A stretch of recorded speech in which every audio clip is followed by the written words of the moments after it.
आपका स्वागत है हमारे YouTube चैनल ईवी लाइफ पर। आज की कहानी में आगे बढ़ने से पहले अगर अभी तक आपने हमारे चैनल को सब्सक्राइब नहीं किया है तो जल्द ही कर दे। तो चलिए बढ़ते हैं आज की कहानी की ओर। मैं कंपनी में काम करता था। कंपनी से आते आते अक्सर रात हो जाती थी, लेकिन आज कुछ ज़्यादा ही रात हो गई थी। करीब रात के 12:30 बज रहे थे। मेट्रो स्टेशन भी पूरा सुनसान हो गया था। कुछ ही देर में मेट्रो भी आ गई थी। मैं मेट्रो में जाकर चुपचाप बैठ गया। मेट्रो भी खाली खाली सा था। अगले स्टेशन में एक लड़का मेट्रो में आकर चढ़ा। हम लोग आपस में बात करते करते जा रहे थे। हम लोग आपस में बात कर ही रहे थे कि तभी हम देखते हैं कि हम लोगों के ऊपर से खून टपक रहा है। हम लोग जब ऊपर देखते हैं वहाँ कुछ नहीं होता है, तब भी खून टपक रहा था। तब हम दोनों अलग सीट में जाकर बैठ जाते हैं। कुछ देर बाद वहाँ भी उसी तरह खून टपकना शुरू हो जाता है। फिर हम थोड़ा नाराज होकर एक जगह जाकर बैठ जाते हैं। थोड़ी देर बाद वहाँ भी खून टपकना शुरू हो जाता है। मैं थोड़ी नाराज़गी के साथ कहता हूँ, क्या यार, तब से जहाँ भी जा रहा हूँ वहीं खून टपकना शुरू हो जा रहा है, दिमाग ख़राब कर दिया यार। कि तभी मेट्रो की लाइट ऑन ऑफ होना शुरू हो जाती है और इन लाइट के ऑन ऑफ होने के क्रम में हमें कुछ लड़कियां सफ़ेद कपड़ों में मेट्रो के अंदर घूमती हुई दिखाई देती है, जिसे देखते ही मैं और वो लड़का घबरा जाते हैं। कि तभी मेट्रो की लाइट्स पूरी तरह से ऑफ हो जाती है।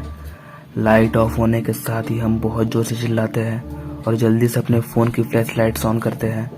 जब फ्लैश लाइट ऑन करके पीछे मुड़ते हैं तो वही सफ़ेद कपड़े पहनी हुई लड़कियां अनेकों में हमारे सामने आ जाती है और वे काफ़ी डरावने लग रहे थे। ये देखते ही वो लड़का कहता है, तुम लोग कौन हो और यहाँ क्या कर रहे हो? उसने यह कहा ही था कि मेट्रो की लाइट जोर आवाज के साथ टूटने लगती है। डर के मारे हम दोनों चिल्ला के भाग रहे थे और हमने सोचा कि अभी गाड़ी जिस प्लेटफॉर्म में जाकर रुकेगी हम लोग वहीं उतर जाएंगे। कि तभी मेट्रो एक प्लेटफॉर्म में आकर रुकी। हम लोग मेट्रो का दरवाज़ा खोलने की कोशिश कर रहे थे, लेकिन दरवाज़ा तो खुल ही नहीं रहा था। साथ साथ वो सफ़ेद कपड़े पहनी हुई लड़कियां हमें चारों ओर से घेर लिया था और अब हमें लग रहा था कि हमारा यह आखिरी सफ़र है।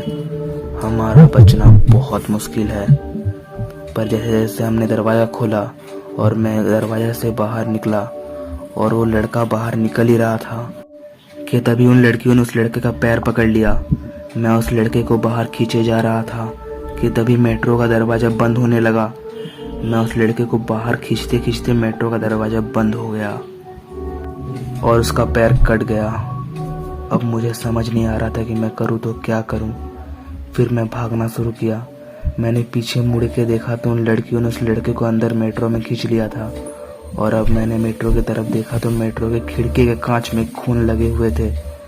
मैं दौड़ता हुआ टिकट काउंटर में जा पहुंचा।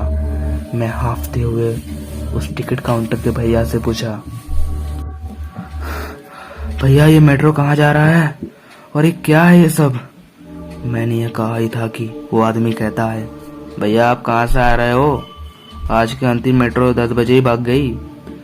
फिर मैंने उसको सारी बात बताई तो उसने कहा कि बहुत पहले एक बार एक मेट्रो के बोगी में 50 लड़कियां जा रही थी और इन लड़कियों में 15 लड़कियां उग्रपंथियां थी, मतलब गलत कामों से जुड़ी हुई थी।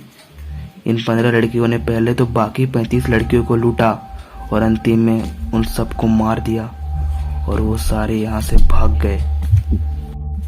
उसके बाद भी इस ट्रेन को चलाया जा रहा था, लेकिन इस ट्रेन पर खतरा इतना बढ़ने लगा कि अंतिम में इसे बंद ही करना पड़ा। लेकिन ये आज ट्रेन यहाँ पर कैसे आई पता नहीं। और कभी भी अगर इस ट्रेन को देखते हो तुम, वहाँ से तुरंत भागना। उसके बाद से मैं रात 10 बजे के बाद कभी नहीं आता इस मेट्रो स्टेशन पर। आपको यह कहानी कैसी लगी? अगर अच्छी लगी तो वीडियो को एक लाइक करें और चैनल को सब्सक्राइब करें ऐसे ही ला देने वाली हॉरर स्टोरीज के लिए। बेल आइकन दबाना ना भूलें।